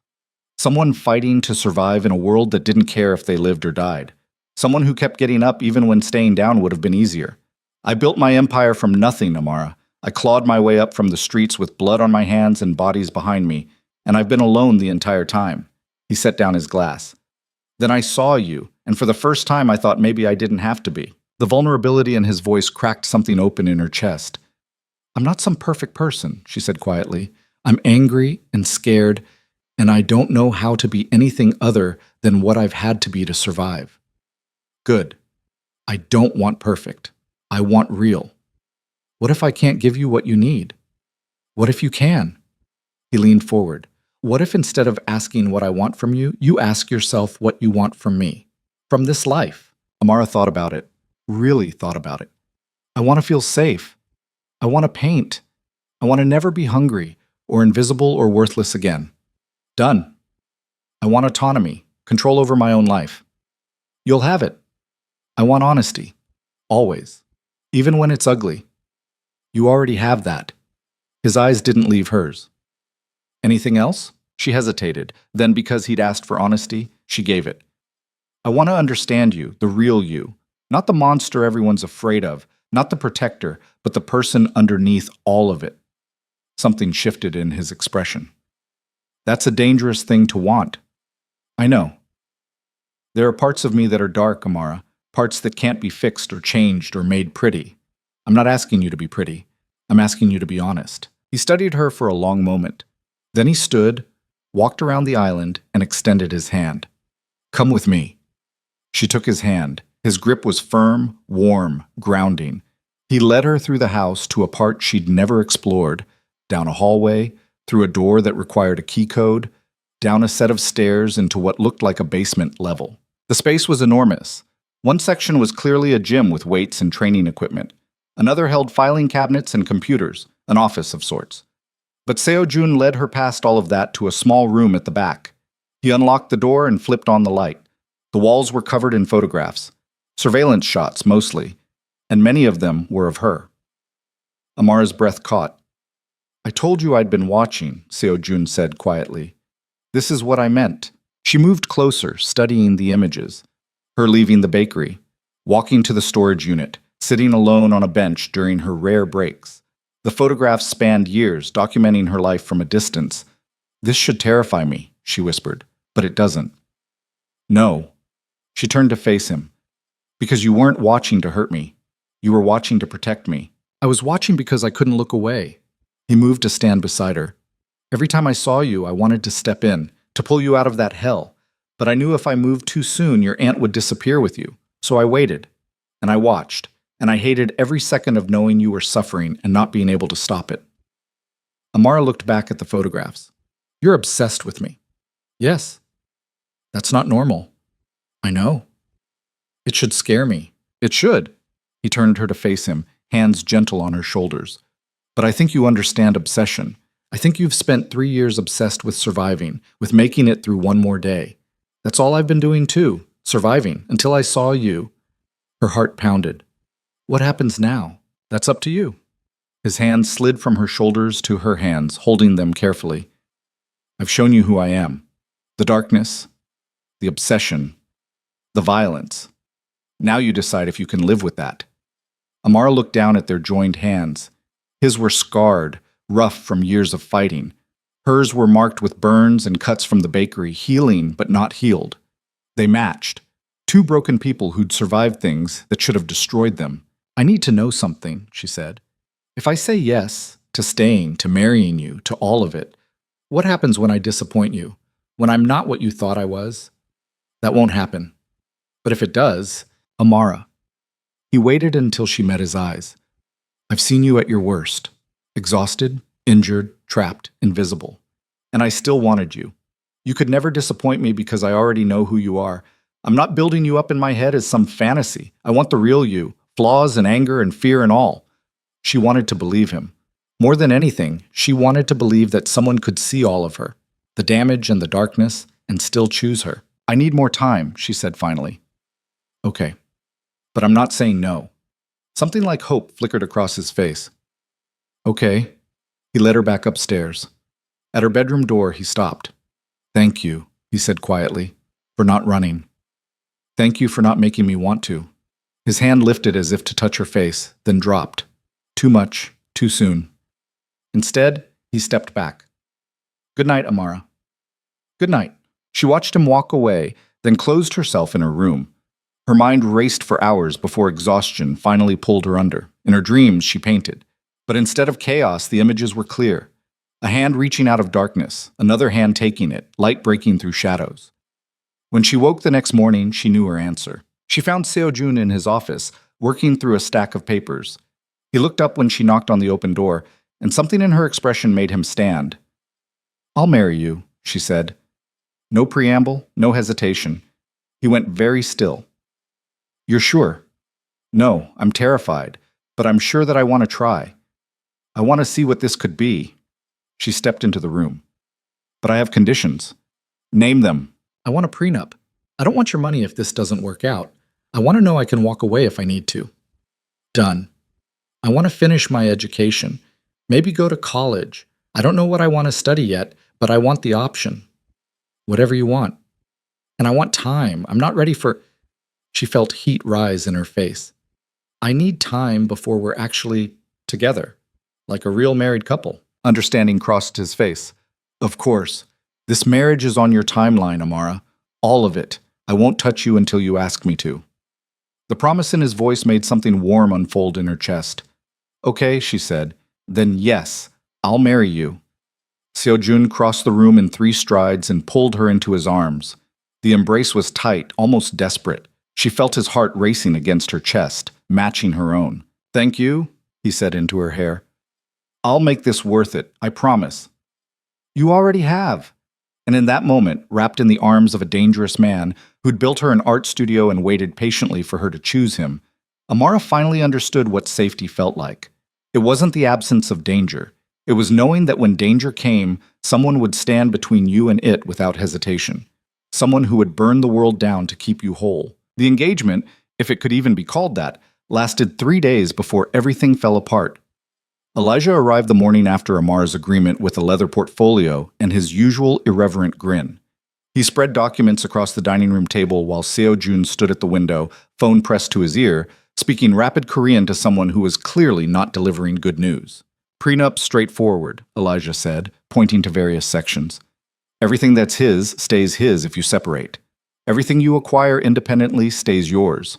No alimony claims from either side. You get a trust fund regardless, enough to live comfortably for the rest of your life even if you walked out tomorrow." Amara scanned the numbers and felt dizzy. "This is too much." "It's insurance," Elijah corrected. "June wants you to know you're choosing him, not his money. This way, there's no question." Seo-jun ended his call and joined them at the table. His jaw was tight, stress evident in the set of his shoulders. "Problem?" "Nothing I can't handle." He looked at Amara. "You comfortable with everything?" She nodded, even though comfortable wasn't the right word. Overwhelmed, maybe. Terrified. But also strangely certain. "Then sign wherever Elijah indicates. We'll have the marriage license filed tomorrow." "Tomorrow?" The word came out strangled. That's fast." "I told you I wanted soon." Seo-jun's expression softened slightly. "But if you need more time—" "No." She picked up the pen before she could overthink it. "No, let's do it." She signed her name 4 times. Her hand shook on the last signature. Elijah witnessed the documents, then gathered them back into his portfolio. "I'll file these today." "Congratulations, you two. Try not to kill each other before the honeymoon." "There won't be a honeymoon," Seo-jun said flatly. "Not until she wants one." After Elijah left, Amara stood awkwardly in the dining room, unsure what came next. Seo-jun made another phone call, this one clipped and angry. When he hung up, he looked at her with something like apology in his eyes. "I have to leave for a few hours. There's a situation that needs handling."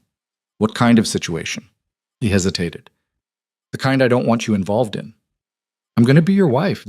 Doesn't that mean I'm already involved?" "Not like this." He moved closer, and she could see the tension radiating off him.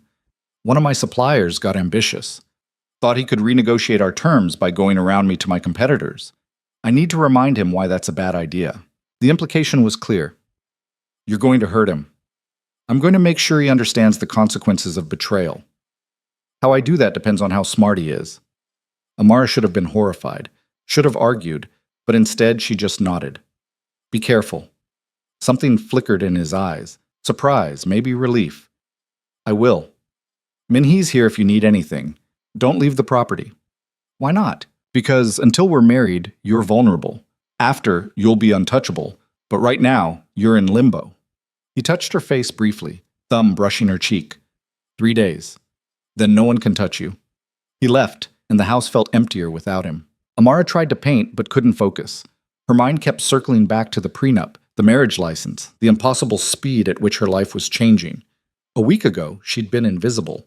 Now she was about to become the wife of one of the most dangerous men in the city. The absurdity should have terrified her.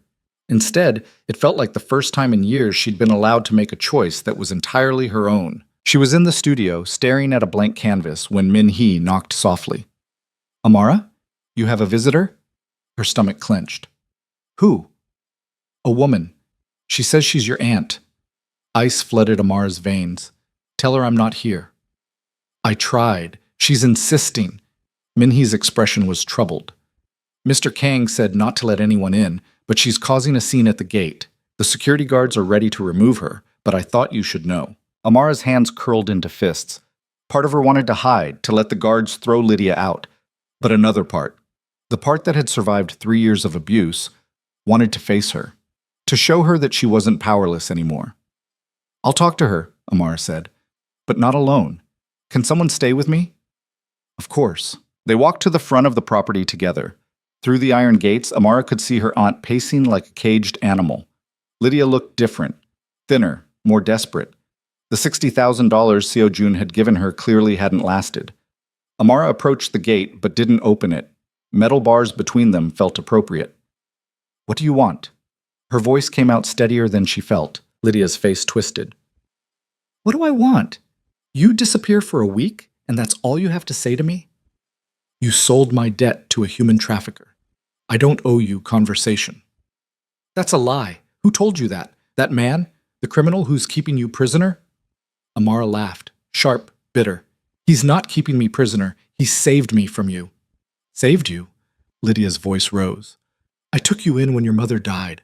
I gave you a home, food, a job." "You lied about the debt. You made up numbers and kept me trapped for 3 years while you planned to sell me to Victor Chen for $20,000. Amar's voice shook with rage. "Don't you dare pretend you cared about me."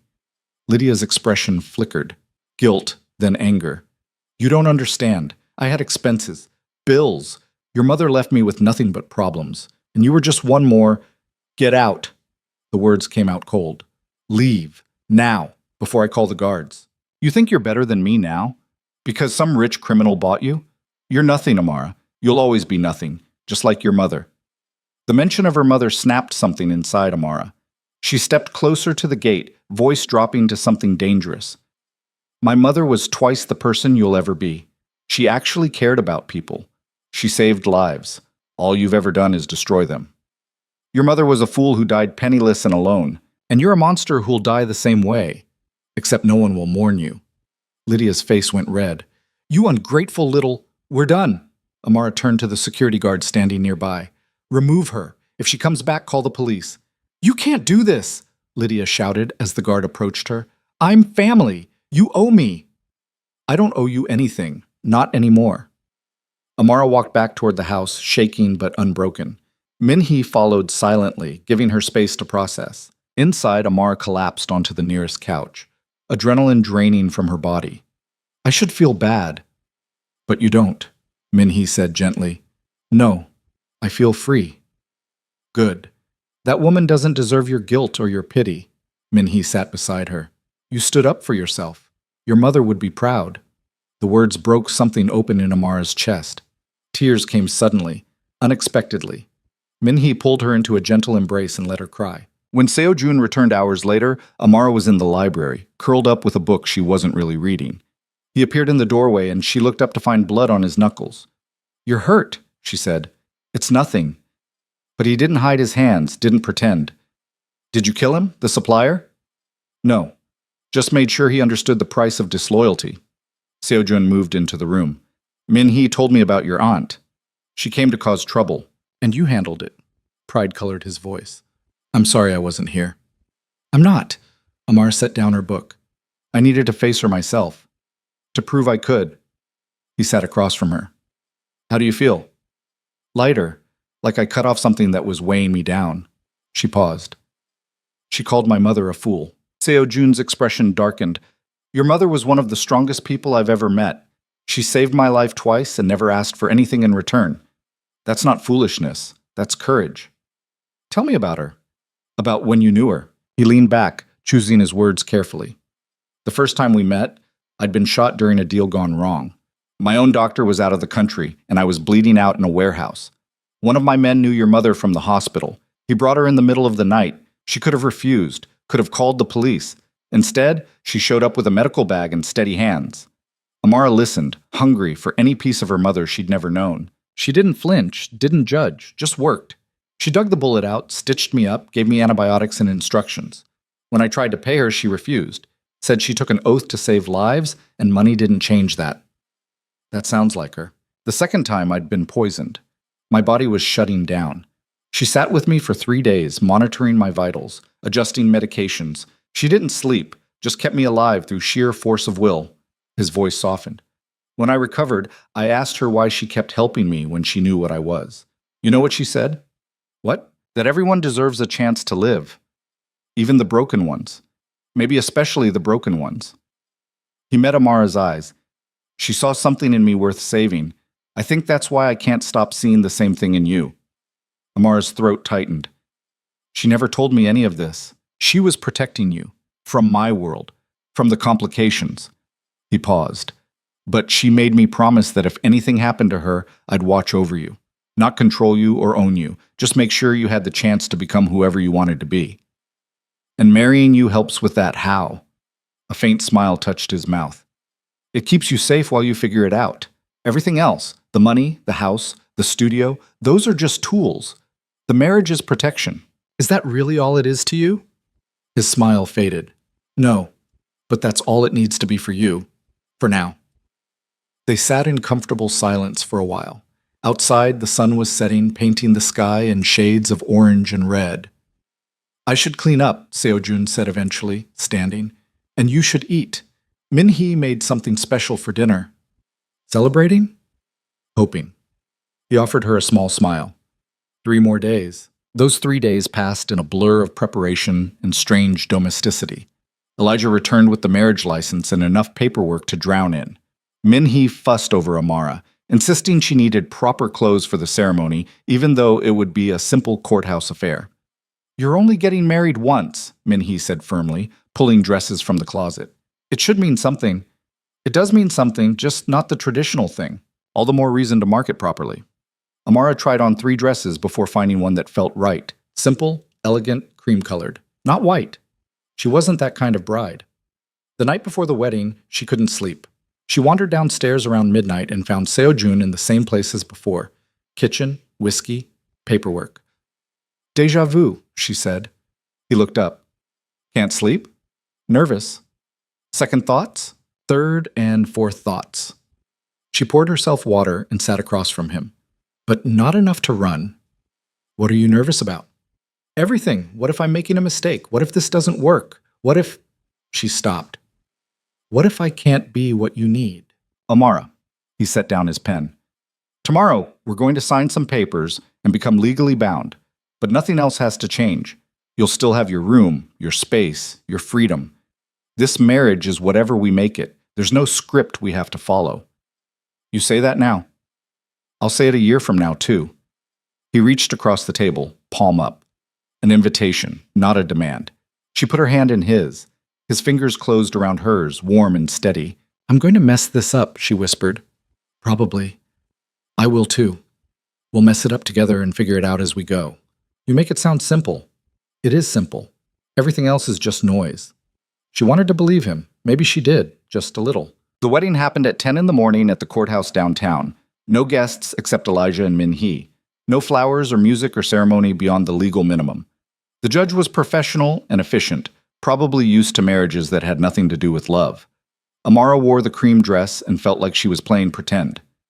Seo Jun wore a dark suit and looked at her like she was something precious. When the judge asked if she took Seo Jun Kang as her lawfully wedded husband, Amara's voice barely shook. I do. When Seo Jun said the same words, they sounded like a vow carved in stone. You may kiss the bride.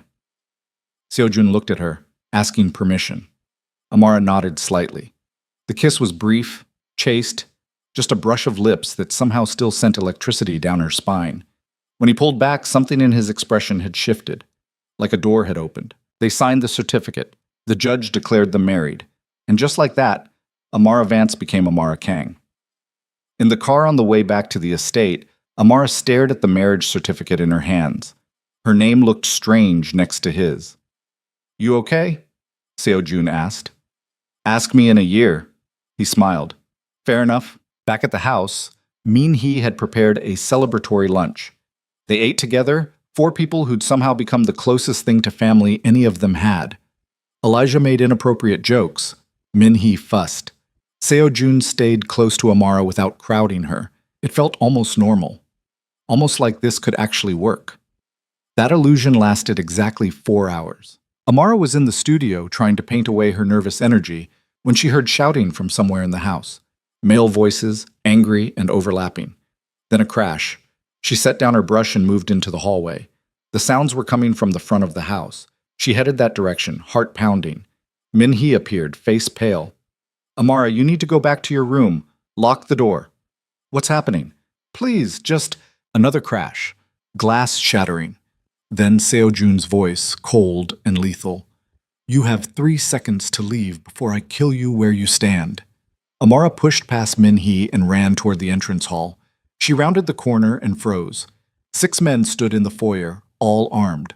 One of them, tall, scarred, probably in his 50s, had a gun pointed at Seo Jun.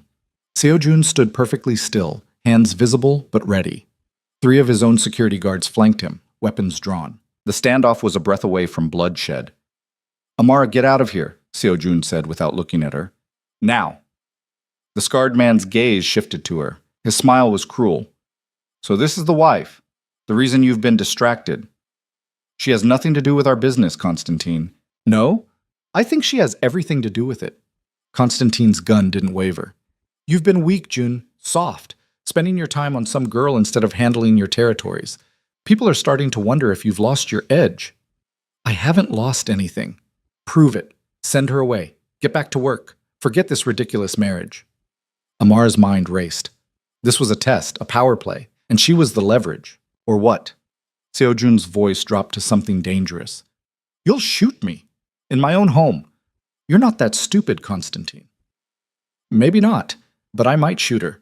See if you're still soft when she's bleeding on your floor." The gun swung toward Amara.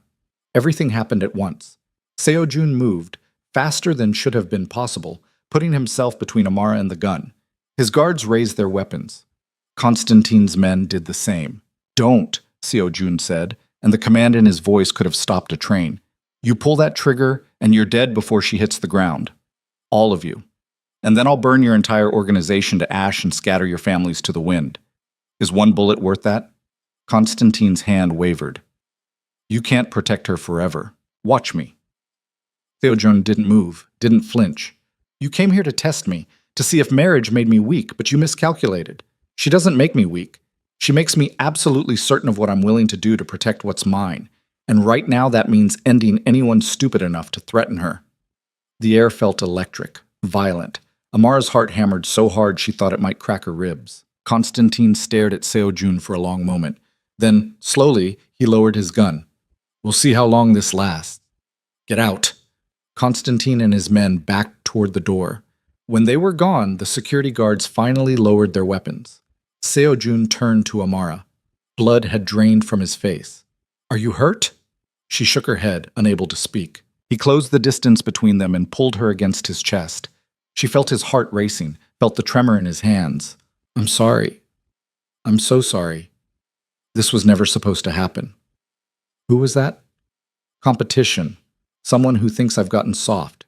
He pulled back enough to meet her eyes. "He's wrong. He pointed a gun at me." "I know, and he'll pay for that. But first—" He looked at Min Hee, who'd appeared in the doorway. "Take Amara upstairs. Stay with her. Lock the doors." "No," Amara said. "I'm not hiding."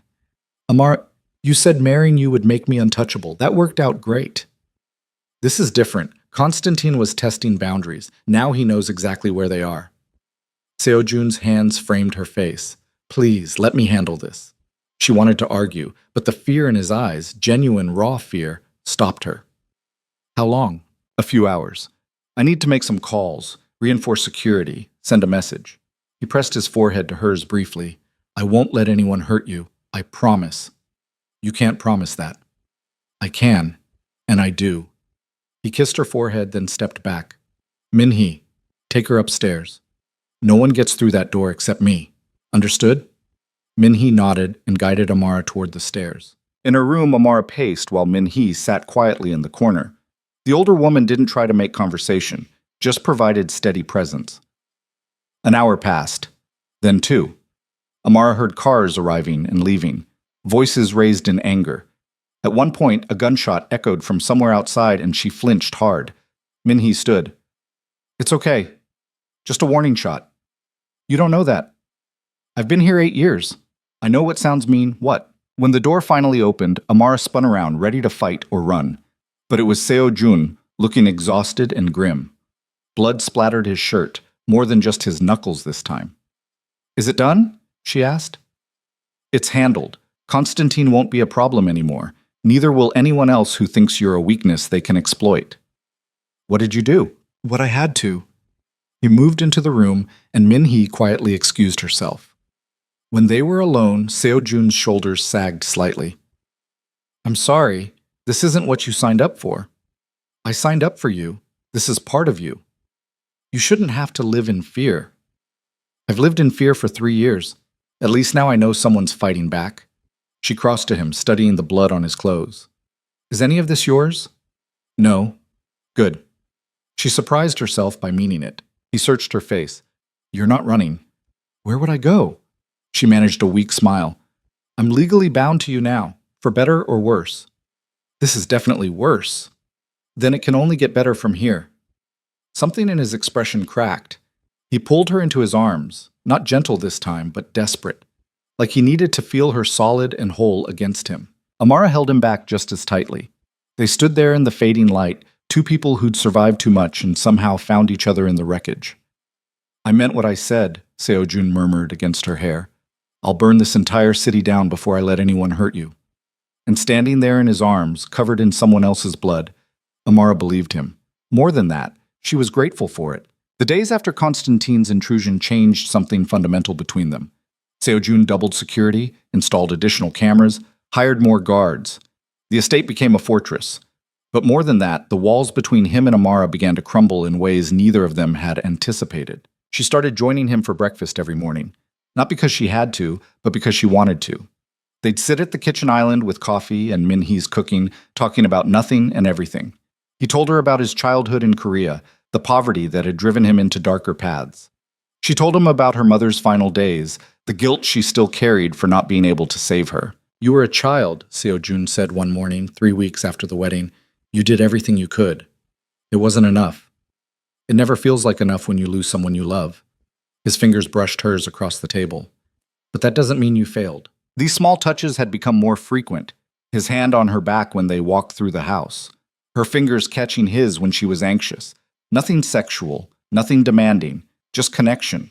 Proof that they were both still here, still whole. Amara spent her afternoons painting. The studio had become her sanctuary, and the canvases piled up, some abstract, some surprisingly realistic.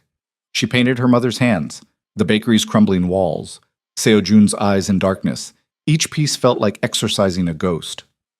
One afternoon, she was so absorbed in her work that she didn't hear him enter. When she finally noticed him standing in the doorway, she jumped. How long have you been there? 10 minutes, maybe longer. He moved closer, studying the canvas. It was her latest piece, a figure emerging from shadows, reaching toward light. This is incredible. It's not finished. It doesn't need to be. He looked at her instead of the painting. You have real talent, Amara. You should think about showing these, selling them. She laughed. Who would buy paintings from someone nobody's heard of? Someone who recognizes art when they see it. He pulled out his phone. I know a gallery owner. She owes me a favor. Let me make a call. Seo Jun, you don't have to. I'm not doing this because I have to. I'm doing it because you deserve to be seen. The gallery showing happened 6 weeks later. A small exhibition in an upscale part of the city, invitation only. Amara was terrified. She'd never shown her work to anyone except her mother, And now strangers would judge it, critique it, maybe dismiss it entirely. They're going to hate it, she said the night before, pacing their bedroom. She'd moved into the master suite 2 weeks earlier, not into Seo Jun's bed, but into the connected room that was meant to be hers, separate but together. It felt right. Seo Jun looked up from his laptop. They won't. You don't know that. I know your work is raw and honest and more real than anything else in that gallery. He stood, crossing to where she stood by the window. But even if they all hated it, which they won't, it wouldn't matter. You're not painting for them. You're painting because you have to, because it's part of who you are. She turned to face him. When did you get so wise? I'm not wise. I'm just good at seeing people clearly. His hand came up to cup her face. And I see you, Amara. All of you. The scared parts and the brave parts and everything in between. You're extraordinary. The words hit her harder than she expected. No one had ever called her extraordinary. No one had ever looked at her the way he did, like she was something worth protecting and celebrating at the same time. Thank you, she whispered. For what? For giving me this. All of it. The space to become something other than just someone who survives. His thumb brushed her cheek. You were always more than that. You just needed room to remember. The moment stretched between them, charged with something neither of them had acknowledged yet. Seo Jun's gaze dropped to her mouth, then back to her eyes. Asking permission he hadn't asked for before. Amara's heart raced. She'd been thinking about this for weeks, the way her body responded when he was near, the way her pulse jumped when he touched her. She'd told herself it was just gratitude, just proximity. But that was a lie. She wanted him. The realization terrified and thrilled her in equal measure. Seo Jun, she started, not sure what she was going to say. His phone buzzed, shattering the moment. He pulled back with visible reluctance and checked the screen. His expression darkened immediately. What is it? Problem at one of my properties. I need to handle it. He was already moving toward the door. I'll be back in a few hours. Don't wait up. Be careful. He paused at the door. Always. But when he returned near midnight, blood soaked through his shirt, and his right arm hung at an odd angle. Amara was still awake, reading in bed, and she heard him come in. The way he moved, slow, pained, sent her running into the hallway. What happened? It's nothing. But his voice was tight with pain. That's not nothing. She moved to his side, carefully examining the arm. You need a doctor. Already called. Dr. Choi's on his way. She helped him to his room, settling him on the bed. Blood had soaked through the makeshift bandage around his bicep. When she peeled it back, she saw the wound. A deep gash, clean edges. Knife, not bullet. Who did this? Someone who won't do it again. He winced as she applied pressure. The property dispute turned physical. I handled it. This is handled? You should see the other guy. Despite everything, she almost smiled. You're an idiot. Probably. Dr. Choi arrived 20 minutes later and stitched Seo Jun's arm while Amara watched. The doctor worked efficiently, commenting that the wound was clean and would heal well. When he finished, he packed up his supplies. Try not to get stabbed again this month, Dr. Choi said dryly. I'm running out of good thread. After he left, Amara sat on the edge of the bed while Seo Jun lay back against the pillows, exhausted. His shirt was ruined, blood still staining his skin despite her attempts to clean it. You scared me, she said quietly. I'm sorry. Don't apologize, just... She struggled to find the words. Just don't die. I'm not ready for you to die. His good hand found hers. I'm not planning on it. Good. She squeezed his fingers.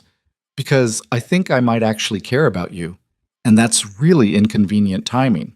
A smile tugged at his mouth despite the pain. Inconvenient how? Because I married you thinking this would be protection. A business arrangement. But it's not feeling like business anymore. No? His thumb traced circles on her palm. What's it feeling like? She met his eyes. Like something real. Something I might actually want. The vulnerability in her admission hung between them. Seo Jun pulled her hand to his chest, holding it over his heart. I've wanted this to be real since the day I saw you in that bakery, he said. I just didn't think you'd ever want it too. I didn't think I would either. But you keep... She paused, searching for words. You keep showing me that I'm worth more than survival, that I can have things I want instead of just things I need, and I want you. I think I have for a while now. I was just too scared to admit it. Scared of what? That you'd get tired of me. that this would stop feeling like choice and start feeling like obligation, that I'd lose you the way I lost everyone else. Seo Jun sat up despite the pain in his arm, bringing them face to face. Listen to me. You're not losing me. You're stuck with me for as long as you'll have me. And this, he gestured between them, this is never obligation. It's the only real thing I have. Amar's eyes burned. You can't promise that. I can. I do. His hand moved to cup her face. I know I'm not an easy man to love. I know my world is violent and complicated. But I swear to you, Amara, I will spend the rest of my life proving that choosing me wasn't a mistake. It wasn't, she whispered. It's the first thing I've chosen that feels right. He kissed her then, not the brief chaste kiss from their wedding, but something deeper, desperate and gentle at once. Amar kissed him back, pouring 3 weeks of confusion and fear and want into it. When they finally pulled apart, both breathing hard, Seo Jun's forehead rested against hers. I should let you rest, Amara said. You're injured. I've been injured before. I can rest later. But he didn't push, didn't demand, just held her close. Will you stay? Just tonight? She nodded. They lay down together, her head on his good shoulder, his arm wrapped around her. It felt safe. It felt right. Tell me something, she murmured. Something true that you've never told anyone else. He was quiet for a moment. I was terrified the day we got married. Not of commitment or the ceremony, but of the possibility that you'd wake up one day and realize you deserve better than a killer with blood on his hands. And now, I'm still terrified, but I'm also hopeful that maybe we can build something good out of all this darkness. She pressed closer. We already are. They fell asleep like that, tangled together, two broken people learning how to be whole. The gallery showing was a success beyond anything Amara had imagined. People she'd never met stood in front of her paintings, studying them, discussing them, feeling something from them. 3 pieces sold in the first hour. By the end of the night, only 2 remained. Seo Jun stood beside her the entire time, quiet and proud. When a pretentious critic approached and made a condescending comment about her amateur technique, Seo Jun's response was ice cold. Her technique captures truth. Maybe that's why it makes you uncomfortable. The critic left quickly. Amara tried not to laugh. You didn't have to do that. Yes, I did. Nobody insults my wife. The possessiveness in his voice sent heat through her. They'd been married almost 2 months, but hearing him call her his wife still did something to her. That night, riding home in the back of the car, Amara couldn't stop smiling. I sold paintings. Actual people paid money for things I made. Because you're talented. Seo Jun's hand rested on her thigh, a casual touch that felt intimate. This is just the beginning. The gallery owner wants to do another showing in 3 months, a bigger one. You should do it. I will. She turned to look at him. Thank you for making this happen. I didn't make anything happen. You did the work. I just opened a door. When they arrived home, Amara felt restless with energy. Instead of going upstairs, she pulled Seo Jun toward the studio. I want to start something new, something for the next show. Now? It's almost midnight. I know, but I'm too wired to sleep. Stay with me? He did. While she sketched initial ideas, he sat in the corner reading reports on his phone. The comfortable silence between them felt like partnership, like they'd found a rhythm that worked. An hour later, Amara set down her charcoal and turned to find him watching her instead of his screen. What? She asked. Nothing, just, I like seeing you like this. Happy. In your element. She crossed to where he sat and took the phone from his hands, setting it aside. Then she straddled his lap, her hands framing his face. His eyes widened slightly, but his hands came to rest on her hips, steadying her. I'm ready, she said simply. Ready for what? For this to be a real marriage, in every way. Her heart pounded, but she didn't look away. I want you, Seo Jun. I have for weeks. I was just scared. But I'm not scared anymore. His grip on her hips tightened. Amara, you don't have to. I know I don't have to. I want to. She leaned in closer. Unless you don't want, he kissed her hard, answering without words. His hands moved from her hips to her back, pulling her flush against him. Amara melted into it, into him, finally letting herself have this thing she'd been denying herself. I want you, he said against her mouth. I've wanted you since the beginning, but I need you to be sure. I'm sure. She pulled back just enough to meet his eyes. Take me to bed. Our bed. They barely made it to the bedroom. Clothes disappeared between kisses. When they finally tumbled onto the bed together, Amara felt nervous and certain at once. Seo-jun took his time, worshipping every inch of her like she was something precious. He murmured her name like a prayer, touched her like she might break. I won't break, she whispered. You can... I know. His voice was rough. But I've waited months for this. Let me savor it. And he did. He learned every sound she made, every place that made her gasp. When they finally came together, Amara felt something shift inside her. The last wall crumbling, the last defense falling away. This was trust. This was choice. This was love, even if neither of them had said the word yet. After, they lay tangled together, catching their breath. Seo-jun's fingers traced patterns on her bare shoulder. You okay? He asked quietly. Better than okay. She turned to look at him. That was... yeah. He smiled, genuine and warm. It was. They fell asleep wrapped around each other, and for the first time since her mother died, Amara felt completely safe. The next 3 months passed in a blur of gallery showings and quiet domesticity. Amara's art gained recognition. She was interviewed by a local magazine. Her work sold consistently. She even started teaching a workshop for underprivileged kids, remembering what art had meant to her when she had nothing else. Seo-jun's business stabilized. After Constantine, there were no more challenges to his authority. Word spread that his wife was off limits, untouchable. Anyone who forgot that lesson didn't forget twice. But the violence of his world still intruded sometimes. There were nights he came home exhausted, carrying weight she couldn't fully understand. She learned to read his moods, to know when he needed space and when he needed her close. Tell me something good, he said one night, collapsing onto the couch beside her. Blood stained his knuckles again, a familiar sight now. I finished the piece for the exhibition, the big one. Can I see it? She led him to the studio and unveiled the canvas. It was massive, 6 feet tall, and depicted 2 figures in shadow, hands reaching across darkness to find each other. Light broke through the gaps between them. Seo-jun stood silent for a long moment. When he finally spoke, his voice was rough. It's us. Yes. It's beautiful. You're beautiful. He turned to her. Everything you create is just... He struggled for words. I don't have the language for what you do.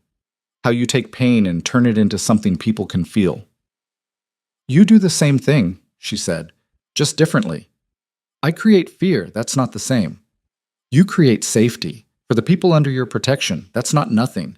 He pulled her close, kissing the top of her head. How did I get so lucky? Luck had nothing to do with it. You chose me. I chose you. We made this. That night in bed, wrapped in his arms, Amar realized something that should have terrified her, but didn't. I love you, she said into the darkness. Seo-jun went very still. What? I love you. She turned to face him. I think I have for a while. I just didn't know how to say it. His hand came up to cup her face, thumb brushing her cheek. I love you too. So much it scares me sometimes.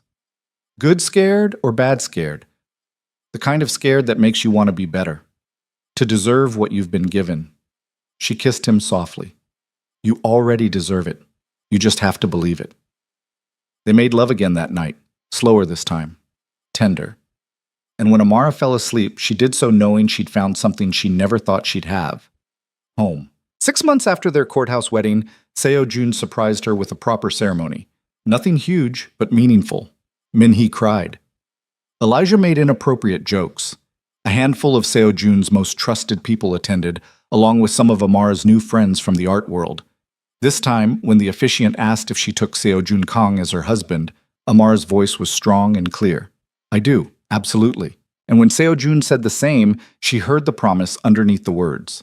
The vow to protect her, to love her, to give her room to grow into whoever she wanted to become. The kiss was different, too. Not tentative or careful, but certain. A declaration.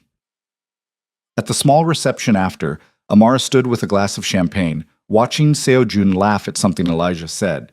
He looked lighter than she'd ever seen him, happy. Min-hee appeared beside her. Your mother would be so proud of you. You think so? I know so. She wanted you to be safe and happy and free to become yourself. And look at you now. Min-hee gestured around the garden where the reception was held. You've built a life. You're an artist. You're loved. That's everything she hoped for. Tears pricked Amara's eyes. I wish she could have seen this. I think she can. Wherever she is, I think she knows you're okay, finally. That night, after everyone left, Amara and Seojun sat on the terrace overlooking the gardens. The city lights twinkled in the distance, but the estate felt separate from all that. A world unto itself. Happy? Seojun asked, his arm around her shoulders. Yes. Are you? More than I ever thought I'd be. He pulled her closer. I spent years thinking I was incapable of this, of normal things like love and partnership. Then you walked into my life, covered in flour and trying to pretend you weren't broken, and I realized I'd been waiting for you. I wasn't pretending, I was broken. We both were. Maybe we still are in some ways, but we're broken together now, and somehow that makes us whole. Amara thought about that, about the girl she'd been 3 years ago, grinding herself into dust for a debt that didn't exist. About the man who'd watched her from the shadows, waiting for the right moment to pull her free. About the improbable, impossible love they'd built from violence and desperation and sheer stubborn will. I used to think survival was enough, she said quietly, that if I could just make it through another day, that was success. But you taught me that there's more than survival, that I'm allowed to want things, to have things, to be happy.